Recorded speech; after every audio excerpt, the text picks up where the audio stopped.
All right. Hello, everyone. I have a very special guest for an interview today for ProFellow. Jourdan Bennett-Begaye is our special guest, and she is editor for Indian Country Today. And I'm pleased to invite her here because she had a very unique fellowship during her master's studies, which has led her, through a career in journalism. She's actually the first woman to be the chief news executive and top editor of the 40-year-old newspaper and website Indian Country Today. She's also a board member of Native American Journalists Association. She is a Diné citizen of the Navajo Nation, and she received her master's degree in magazine, newspaper, and online journalism through the Newhouse Minorities Fellowship at the SI Newhouse School of Public Communications at Syracuse University in New York.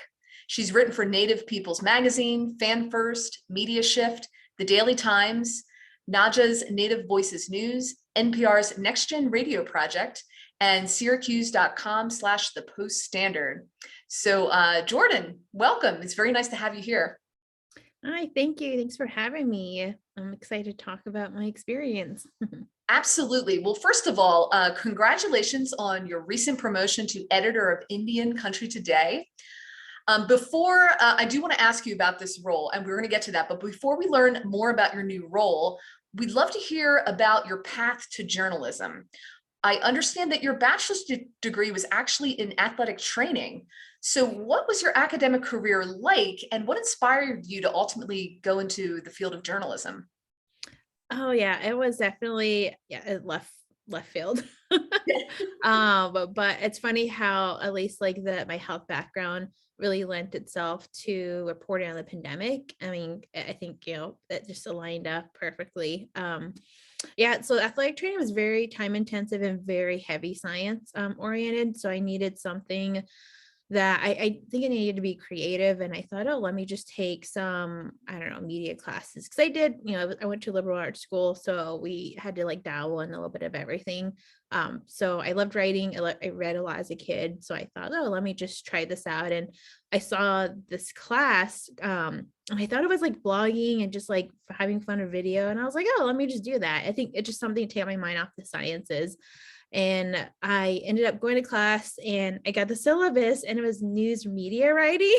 And I was like, wait, what did did I sign up for the right class? And I was like, look at the course number, the catalog. I was like, I'm in the right spot. I don't know what's happening. And I was terrified that first class, and my professor, she was really, really kind and just very understanding about what happened. And I told her after class, I was like, I don't know if I can do this. Like it was very intimidating. And I thought, I don't even know like if I want to be in newspaper, right? Like it was just like something I never saw myself in.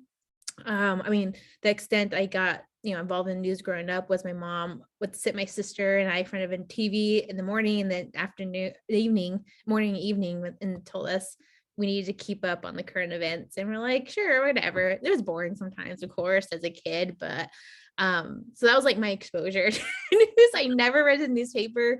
I maybe like every now and then because I was in sports and if I had relatives in there, that was it.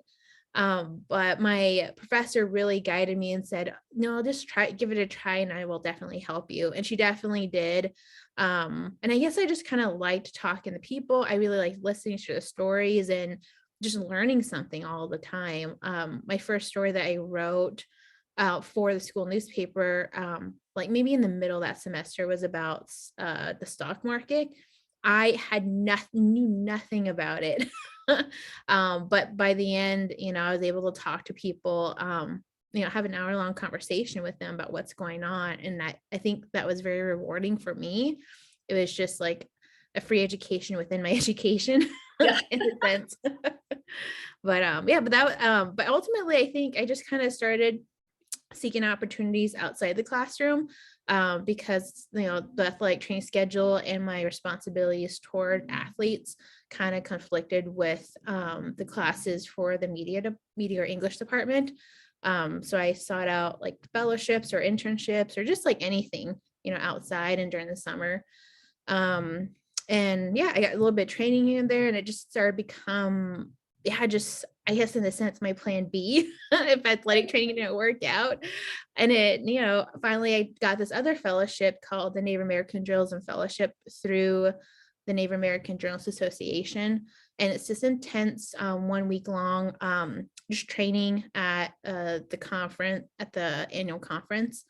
And we do workshops, like we do trainings, we report on a news story, and also get to work with this tight cohort. And that week I really decided, at that point I was already out of undergrad, I was looking at grad schools, and I was trying to figure out, do I want to go into public health or do I want to go to J school?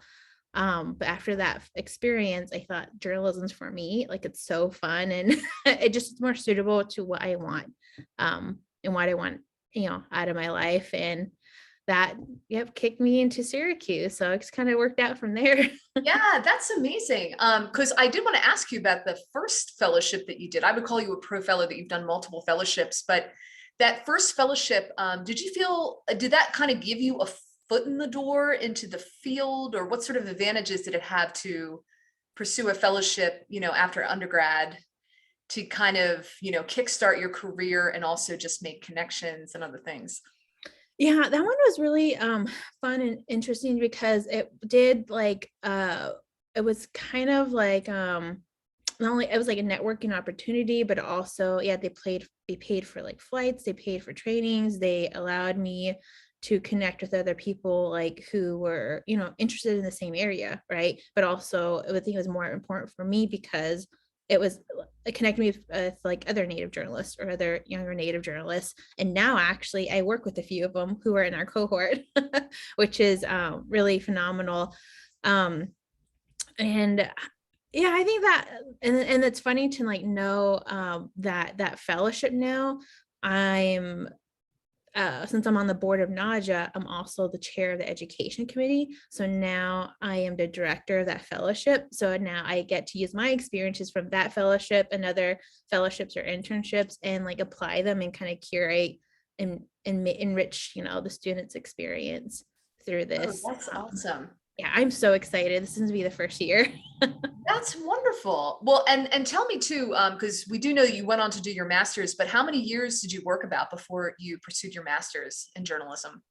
I probably worked a year and a half, maybe 2 years, but it was about a year and a half, because I did, grad school costs a lot of money. Yeah. And I really wanted to find the right program for me. And I also wanted to use like my undergrad experience to inform that too, because I went to school actually first in Georgia for like a semester. I got really homesick. There's a lot of many Native students there. Actually, maybe like two other ones, but there's really no community. Like, I needed a Native community, and there wasn't one in Georgia in Atlanta. So I ended up leaving, went to Fort Lewis, and so that kind of helped me decide like Syracuse was for me because they had a strong Native community. They had a Native student program. They just had a lot of support that I needed to thrive. So I think that kind of helped me too in choosing not just fellowship and then this, The fellowship. next fellowship, yeah, because what I wanted to ask you next was about the next journalism fellowship, the Newhouse Graduate Newspaper Fellowship for Minorities at Syracuse University. And from what I understand, this was a program that offered full tuition, a stipend, and an internship at a local newsroom. So how did you find out about this fellowship opportunity, and sort of, did it help kind of determine what university you would go to? Tell us a little bit more about that. Yeah, sure.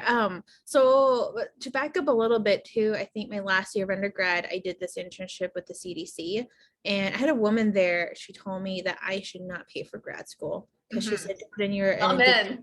yeah, exactly. She's a higher level of education, but also just like you're a student of color and you're an Indigenous student and you're a Native woman, you should not pay for grad school. So I, kept that little piece of advice and like stuck in my back pocket. And when I was shopping around to see where to go, I had this so funny. I had this like little business card from this woman I met at a powwow in Albuquerque, New Mexico. Because I like to go around the vendors, and there's people there with information booths, and Syracuse had one. So I met this woman there a few years before I picked up this business card, I just like kept it up, put it on my corkboard in my room, never thought about it again. I just like looked at it every now and then. And then I was like laying in my room thinking like, I want to go to school. I don't know where the good day schools are. Like, of course there's Columbia, there's Northwestern. But I was like, I don't know what I needed, like a Native community. And so I thought, oh, and I looked at the corkboard and I saw Syracuse and I was like, oh, let me check it out and just see if they have anything. So I, searched around the website and saw this fellowship, and it was definitely, up my alley, because it was looking for students who had very little to no background in journalism. So it's like kind of like an introductory for, I guess, I don't want to say like older students, but like for grad students, who are changing career paths or who decide like this is a career path for them. And I think, I don't know if the requirement said like a non-journalism background, and so I thought, oh, this is me. This is me when I need financial assistance. And I thought, wow, what it would be like to go to school and not have to worry about getting a job or, it would just be such a relief for me, but also for my family too, to know that I'm taken care of, and also to know that they're not bending backwards to try to help me make ends meet, because that's a lot of stress for not only just a student, but for like a whole family, right? Oh, yes. Mm-hmm. But it just worked out, and I just applied for it. And fellowship, they wine and dine you. They select 6 finalists, and we had to go there and meet people. And the funny thing is about this fellowship is they say we have, I think it was like 6 30-minute interviews in an afternoon. And I was like, okay, I was preparing myself, but what they don't tell you is like, no, it's not the afternoon that's an interview, it's the whole weekend that's the interview. So they're trying to like assess you, just how you are as a person, right? Because that's also very important. And even like now, looking back on it as just in my job and just as a community member, I thought, yeah, that's really important to kind of assess a person's character, right? Mm-hmm. Not just for their skills and ability, but how will they interact with the community around them, the community that they're reporting on, because in a sense that those people are trusting you with their stories, right? Yeah, that's absolutely true. And you honed in on a couple of things that I find true. One, good idea, don't pay for graduate school. We do a lot of content on ProFellow about how to find programs that offer funding. And then, Syracuse was a specialty program with this, actually Syracuse University is one of the top communications universities in the country. And then this fellowship really opened up some doors. So I was wondering if there's any journalists watching this or reading the transcript wondering about this particular fellowship at Syracuse. Do you have any special tips that you might recommend, things maybe now that you wish you'd known then, or things you remember from the application process? Oh, don't do it last minute. For one, I did my last minute. I was really like sweating. I think it's just like a journalist's thing, it's one of our traits. And I think I don't remember like if there was any time to get clips, but just honestly, and just being honest in your application, right? Mm-hmm. And showing that you want to be there. Because I think one of the questions probably fell along the lines of like, why am I a fit for this fellowship? And I told them why. I told them what I wanted to do with it in the end and after I was completed. And also I showed them what I can offer the school, right? That I have a lot of knowledge and I bring a whole lot of communities with me, and it's not just me. That's excellent. Honing in on what makes you unique. Exactly. And your authentic goals too. Exactly. Well, tell me now, because now after you finished your master's, you went on, you're working as a journalist, and then you were able first then to become a reporter at Indian Country Today. Was working for that publication, was that a dream that you've been thinking about? I didn't know it was a dream until it became available. In a sense, because at the end of grad school, Native People's Magazine, who I used to write freelance for, they just folded. And so I thought, oh no, I don't know where to go. And then I thought, well, maybe I should pitch to Indian Country Today. Like back then they're called Indian Country Today Media Network. But I didn't get a chance to. So they went dark that next year after I graduated. because it ended up costing a lot of money for the owners at the time. And Oneida Nation, actually in New York, owned the paper. And so the ICT was like dark for a while until they gifted it to the National Congress of American Indians, and they're based in Washington, D.C. So they're like a large like advocacy group, and one of the oldest ones for tribal nations. And they hired my editor, my boss at the time, Mark Trahant, and then I came on. There's a couple other folks who were on too to help, but it was, yeah, I guess like that's just, I forgot the question now. Oh yeah, but how like where was the question going? Well, actually, yeah, tell me a little bit more about being a reporter. I understand your reporting has always been centered on Native American voices and stories that directly affect Native communities. How did this type of reporting become important to you? And what was like the perspective that you were hoping to bring to journalism? Oh, yeah.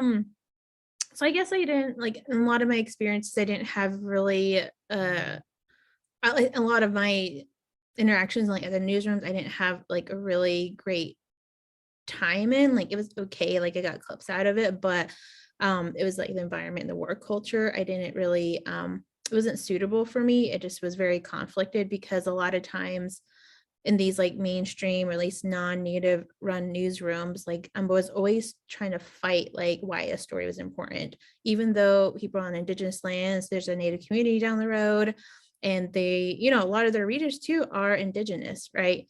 So it just like it just didn't make sense to me. And I wanted to be in a newsroom where it wasn't a fight every day, it wasn't a struggle to like, and also I didn't want to wake up every day in this dread, like the next conversation I had with my editor. I did not want that for myself. So I wanted to find a workplace that really valued me and my voice and the people I care about, and which is, my whole community.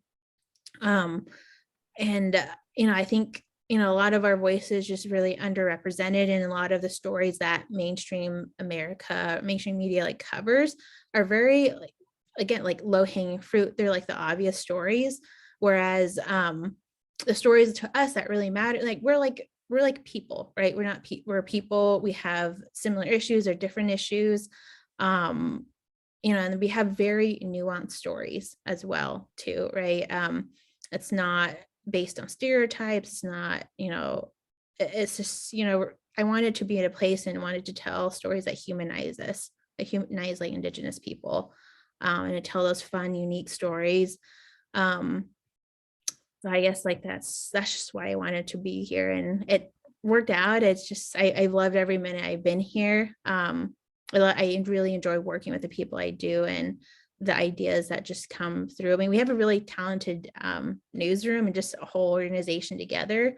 And I think just the connection with our communities too make it different. Like it's not a job.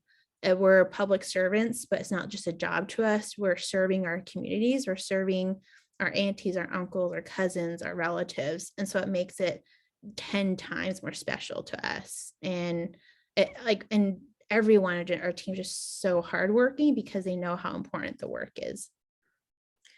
That's actually the perfect segue to my next question, which is, what is the story or project that you're most proud of? Could be a recent one or one from a long time ago.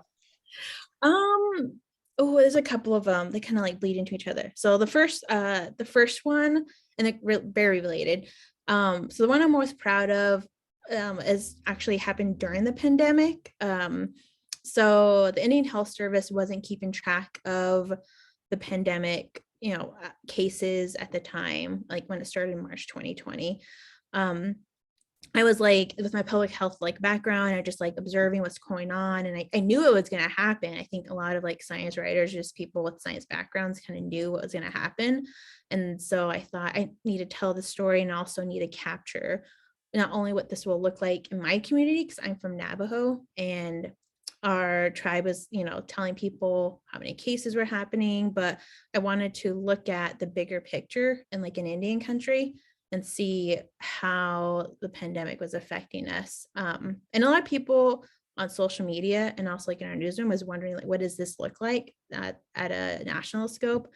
So I threw together just like spreadsheet on Google and just started like, people would like throw, I don't know, cases like in our internal communication. And I just started just figuring out like, okay, let me make a database. I didn't even think about it as a database at the time. I just started throwing in there and seeing like how many cases were new, what tribe, who was confirmed by, and also just putting my homework out there. So I threw the link up, whether it's like a press release, a Facebook page or a Twitter page or a radio station, the tribe's website. And then I'll also call there and confirm like, who is this correct? And so that was even more work. And I just put everything out there. And my boss, Mark, was telling me like, oh, we should make this public. And I was like, oh yeah, sure. Like it is, like the links are already public anyways. So we put that out there.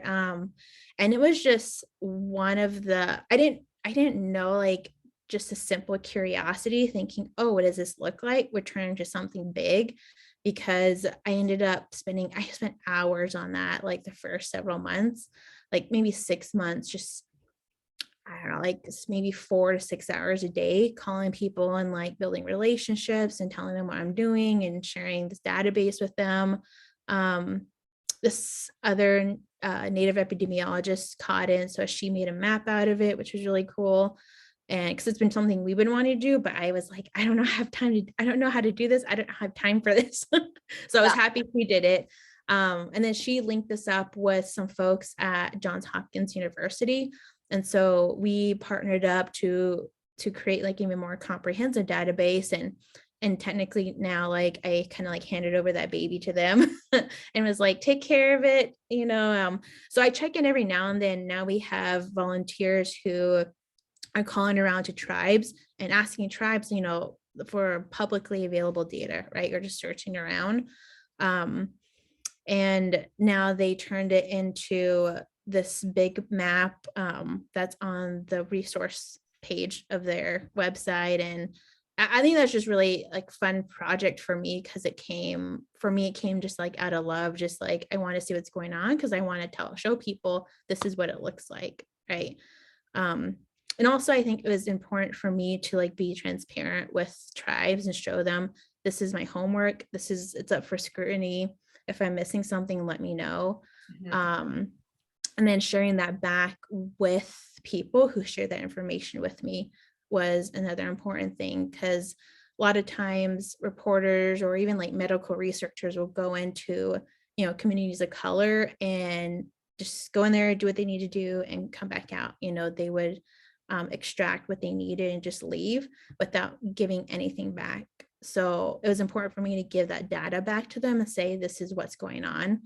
And pretty soon we started tracking deaths, and we were the only ones tracking the mortality rate, which was insane. And now that database is tracking like vaccines and plus cases still in death and mortality rate too. But that was a big project. Yeah, I mean, that was amazing that you were like the one to initiate this like huge public health effort to just, and I have a public health background myself, so I'm just like, wow, that the fact that no one was doing it. And then, you know, in the process of talking to these communities, as you were collecting this data so you could share it and verify it, what were like the other stories, human stories that came out of that experience? Did you share any other than here's the like the mortality and impact of other types of stories about the communities and COVID? Yeah. So the big story came out of that, where the big one that just came out like last year for me was the COVID-19 deaths in Indian country, and how we'll never know. We may never know how many Native people or Alaska Native people will die from the pandemic, just because like so many issues. And this is an investigation I worked on with a couple other reporters too, in this collective called the Indigenous Investigative Collective. And we, you know, made FOIA requests, we like talked to people, but essentially it came down to like racial misclassification was one, when people, you know, die, like who identifies the body. And a lot of times, like even coroners or doctors will just sometimes make assumptions based on surnames. And a lot of Native people have, for example, like Hispanic surnames, even though they're Indigenous or they're both, right? So trying to like segregate or just disaggregate like data is also an issue, right? There's just there's like so many other things. It's been a while since now, but that investigation came out last year, and that was really, I think that was like even just like having that story and just having a database, or even just we're doing a series called Portraits from the Pandemic, just having obituaries or about those who passed away. Even that is more than the last pandemic, because there's not much on Native people from the pandemic early on, in the early 1900s. So I think what we're doing now is even just exceeding like our expectations already, right?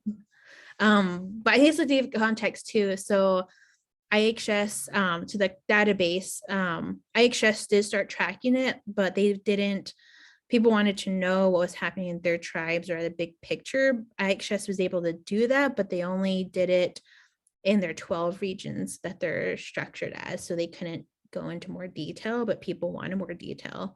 So they started, doing this, or they're doing it now as well too. And even like a lot of people aren't, and a lot of other health entities aren't keeping track of Native deaths from COVID, because they know of all these different issues that are happening with like birth certificates, racial misclassification, and just the data too, and the way like the Indian health system is structured. It's not just Indian Health Service, but it's also private health facilities, clinics or hospitals owned by tribes. There's like a number of issues. I can go on and on. But. Yeah, no, it's so interesting. And I wonder too, how this big project of yours, played into your promotion into your new role, because now you've been named like the publication's first female editor. How does it feel now to be in like a leadership position and a positive role model for young women, young Native American women? And what advice would you have for them that may help them take advantage of career opportunities, particularly maybe through fellowships? Mm-hmm. I think it still feels very surreal. Yeah. I was the first staff reporter and producer. So I don't know. I don't even know what to say. Like, I love the work. I just want to keep doing it, because I think our communities need it. It is, again, very surreal. It's definitely different. I will be vulnerable here and say that I think it's interesting, because I'm learning a lot about just being a manager and a leader. I was trained as a journalist. I wasn't trained to be a manager or a leader. So that has been just an area of growth for me, and just to see and look at, other people, other leaders I had in my life and other mentors, and picking out what qualities I like them in and what do I want to implement in my leadership. And also, still keeping like, who I am too at the core, and just finding my strengths as well. Right. Cause I'm not going to be my boss. I'm not going to be our CEO. I'm not going to be, my other mentors. It's just, I'm going to be me, but how do I bring out those strengths and those qualities I like? While also, and I guess fighting against the status quo of always looking at a leader and thinking it's a man, right? And so it's constantly, it's like a push and pull, man. I'm like constantly, I fight every day, even now, like it's just trying to unlearn a lot too. But I would say like young Native people, I think just, or Native women too, I think just keep hustling, right? Keep hustling, but also know that like rest is part of the hustle too. Like you have to take care of yourself in order to take care of other people and to do your job. And that's something I didn't know. I think even just before the pandemic, I think the pandemic really allowed me and maybe a lot of people to know, like, oh, we need to like calm down. It's a marathon. It's not. Yes. But essentially we can't take care of other people or do our jobs if we don't take care of ourselves. We're human too. And I think mistakes are okay. Mistakes are very much okay, because we're going to make a lot of them. And I think accepting that already has definitely helped me in my journey. Oh, Jourdan, thank you so much for sharing your experience.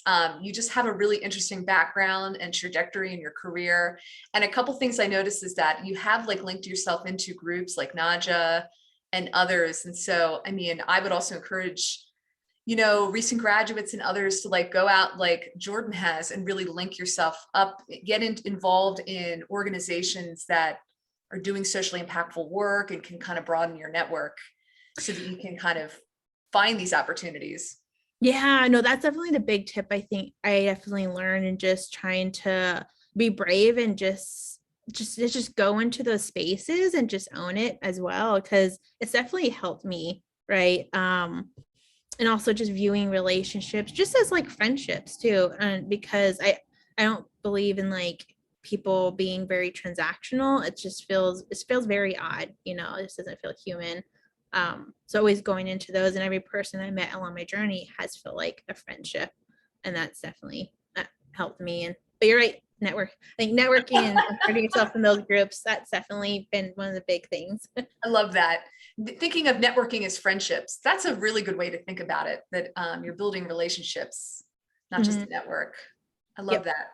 exactly. Oh, well, Jourdan, thank you so much for spending time with me today, telling us about your experience, giving us information about the fellowships that you've done. I want to make sure these are linked in the interview so that other people can find them, learn more about them. And then, of course, checking out Indian Country Today and seeing your great work there. Keep up the good fight. Keep telling the stories that are important. And we hope you'll stay engaged with us as part of the ProFellow community. Yeah, thank you so much. Thanks for all your time too. Appreciate it.